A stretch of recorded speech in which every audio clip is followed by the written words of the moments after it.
La tomografía computarizada. En el presente video se hablará acerca de los antecedentes de la TC, el principio de funcionamiento, la generación de los rayos X, el procesamiento de la radiación, los medios de contraste que ésta utiliza y la seguridad radiológica. Antes de empezar a hablar de la tomografía computarizada o TC, hay que saber, ¿para qué nos sirve la radiología? Bueno, comparada con la medicina, la historia de la radiología es corta. Es una historia de apenas 100 años y, sin embargo, desde que se creó, esta especialidad médica ha revolucionado la medicina. La radiología es una especialidad viva, en constante evolución y progreso. Una especialidad que continuamente revoluciona el saber médico e instala nuevas pautas y protocolos diagnósticos y terapéuticos. La radiología abarca múltiples modalidades de imagen y cada una de estas técnicas ha influido activamente en el conocimiento de la historia natural de las enfermedades, permitiendo confirmar o descartar entidades que antes únicamente se podían diagnosticar clínicamente. Una de las modalidades radiológicas que desde su creación más evolucionado y se ha instaurado más rápidamente en la práctica clínica diaria es la tomografía computarizada o TC, hasta el punto de que apenas se pueden comprender pautas de actuación médica que no incluyan la realización de esta prueba. En la medicina actual no se tolera la incertidumbre diagnóstica. Los médicos de todas las especialidades requieren conocer el diagnóstico preciso de los pacientes que acuden a su consulta, y la TC les permite, en muchas ocasiones, este diagnóstico de certeza. Pero, ¿cómo nació la TC?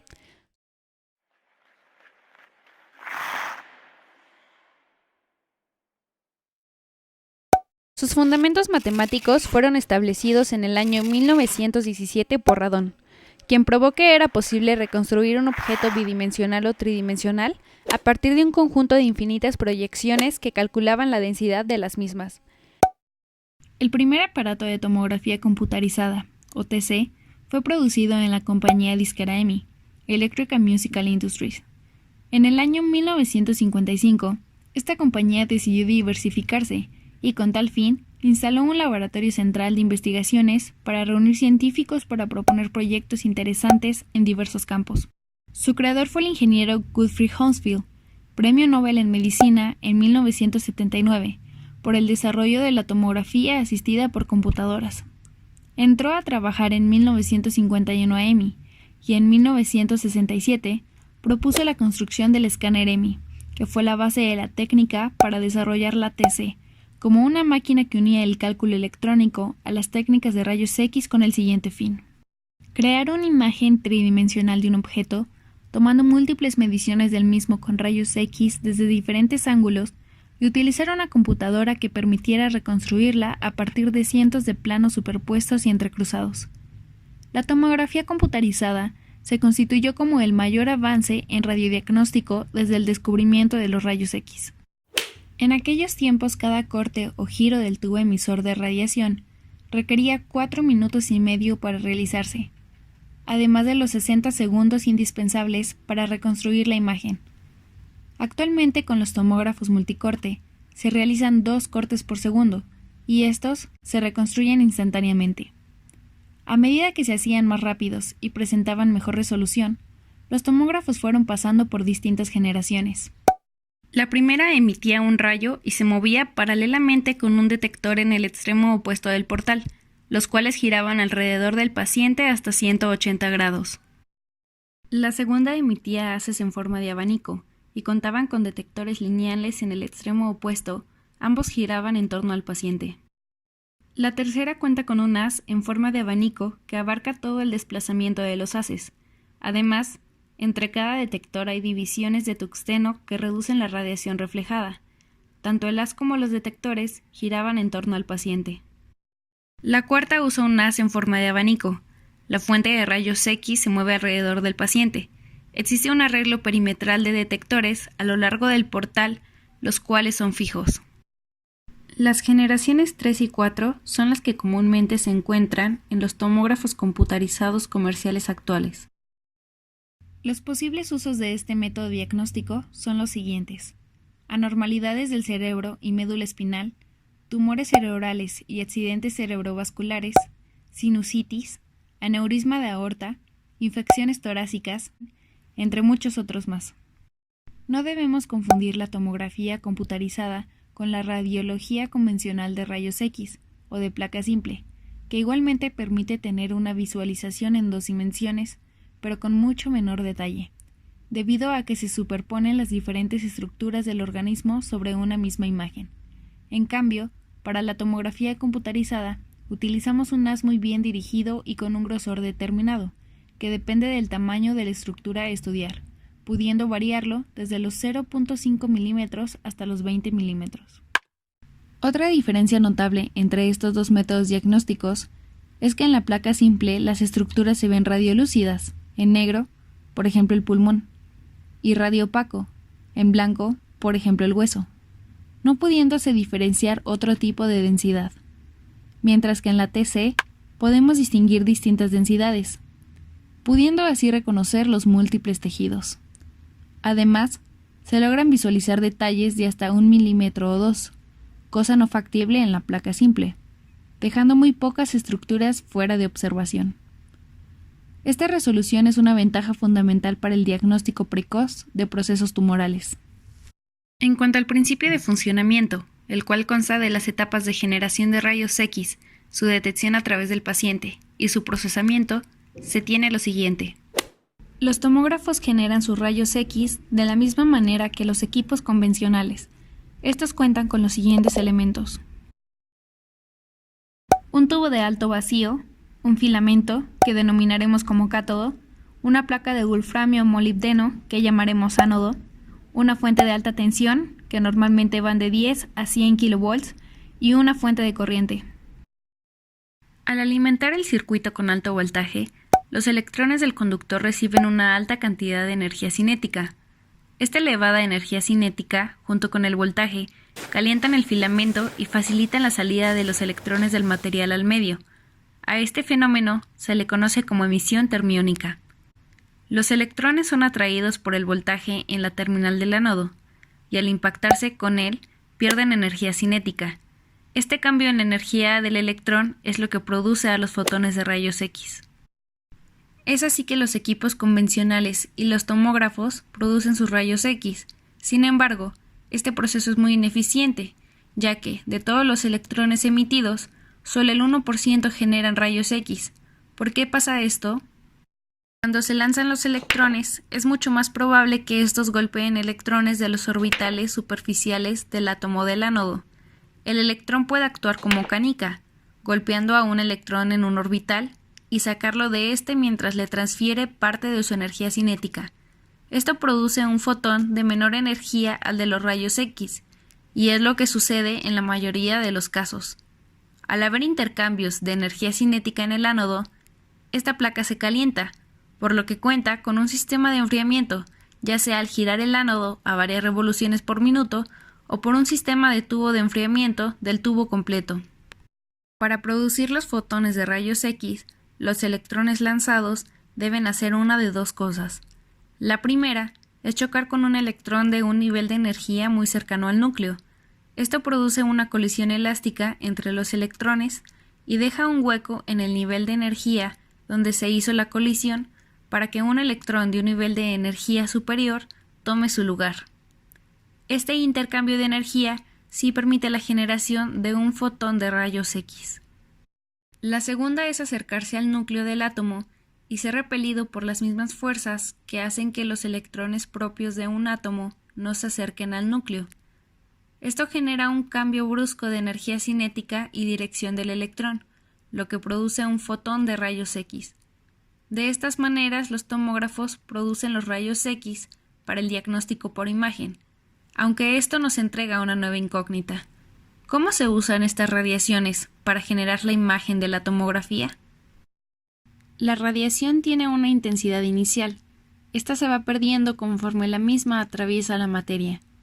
Mientras más material hay entre la ruta de entrada y salida de la radiación, más radiación será absorbida por la materia. Hay que recordar que los rayos X son fotones, los cuales pueden interactuar con electrones intercambiando energía cinética, por lo que, si hay más electrones, hay más disipadores de energía cinética y menos intensidad de salida. Sabiendo eso, se pueden correlacionar las intensidades de radiación emitidas y de salida de un objeto con la distancia que recorrió y la capacidad de absorción de la radiación del material que atravesó, a la cual se le denomina como coeficiente de absorción, y es función del material y de la distancia que recorre la radiación por este. La radiación que atravesó un cuerpo sale desorganizada. Esto se debe a que los fotones de rayos X pueden interactuar con los electrones mediante efecto Compton y por absorción. El efecto Compton trata en pensar en fotones y electrones como si fueran canicas. El fotón golpea a un electrón, lo que provoca un cambio de longitud de onda para el fotón y de dirección tanto para el fotón como para el electrón. En cambio, en la absorción, los fotones le ceden su energía a los electrones, lo que hace que suban a un nivel de energía nuevo y que cuando bajen a donde estaban, emitan un fotón a una nueva longitud de onda. Estos cambios en la dirección de los fotones hacen que el haz de rayos X uniforme del inicio se disperse. Para mitigar lo anterior, antes de que lleguen a los sensores de radiación, el haz disperso se colima mediante un arreglo de placas que absorben la radiación que están paralelas a cada sensor. Esto se hace para que lleguen haces unidireccionales a cada sensor para interpretar mejor la radiación. Estos sensores de radiación pueden ser de cámara de gas o de cristales de centelleo. Los de cámara de gas cuentan con un gas confinado en su interior, el cual se ioniza al recibir rayos X. Estos iones son atraídos por placas en el interior de la cámara, las cuales están energizadas por una fuente de alta tensión. Lo que se busca con esto es contabilizar las cargas ionizadas del gas en función del tiempo. Esto permite evaluar la capacidad ionizante de la radiación que incide en la cámara y relacionarlo con una magnitud de radiación. Los cristales de centelleo funcionan por otro método. Cuando les llega radiación, los fotones son absorbidos por el material y no se sueltan. Esto modifica la estructura cristalina del material con el que están hechos. Cuando estos cristales se calientan, la energía térmica facilita que los electrones regresen a su posición inicial, lo que a su vez permite la salida de los fotones que fueron capturados. Los fotones liberados inducen efecto fotoeléctrico. Esto es que inciden en materiales fotosensibles y liberan electrones, los cuales, al moverse, proveen una corriente eléctrica medible por circuitos de electrónica, facilitando así la medición de la magnitud de la radiación que incidió en los cristales. Lo que hacen los tomógrafos es, mediante sus detectores de radiación, determinar la relación de entrada-salida y la distancia que ésta recorrió para obtener el coeficiente de absorción, el cual se puede relacionar con, para el caso del diagnóstico médico, alguna región del cuerpo. Estas relaciones siguen la ecuación siguiente, donde IT es la intensidad transmitida, I0 es la intensidad inicial, μ de X es el coeficiente de absorción y L es la distancia recorrida por la radiación.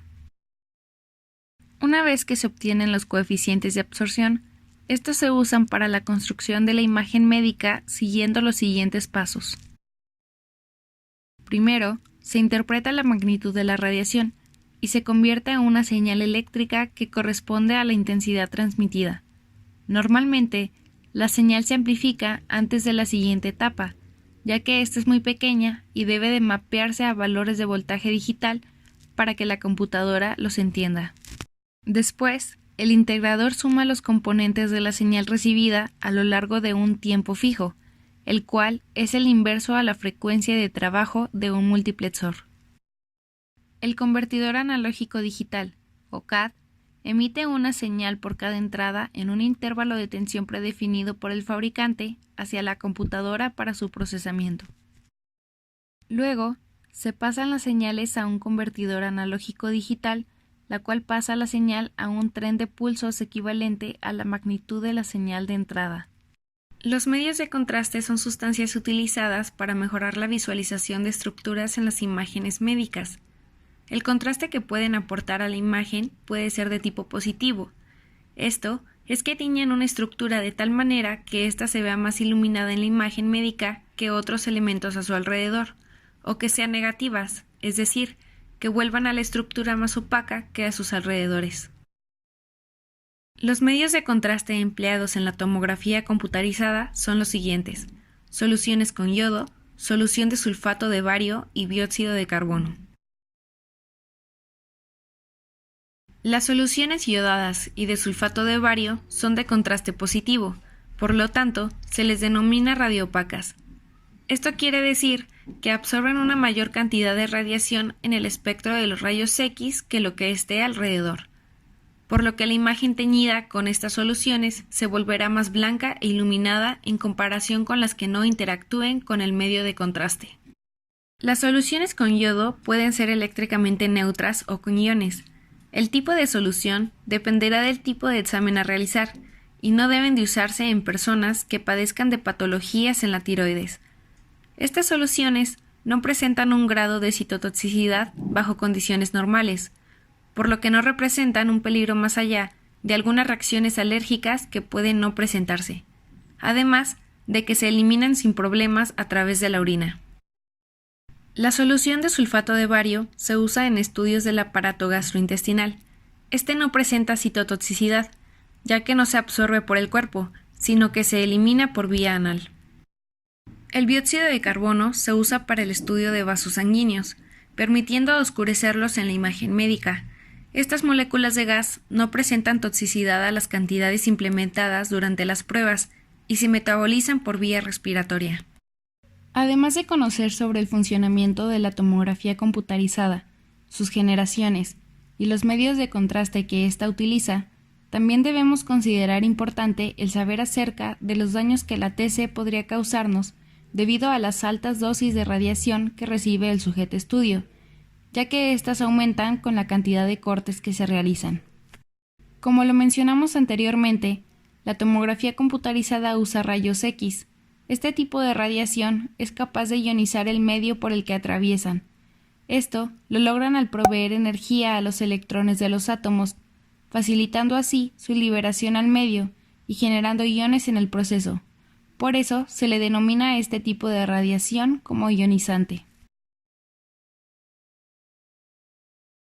Las normas oficiales de salud ambiental, específicamente en lo que se refiere a protección radiológica en México, como la NOM 229, hoy aprueban un límite de dosis para efectos cetocásticos de 5 milisieverts anuales para público en general y 50 milisieverts para personal ocupacionalmente expuesto.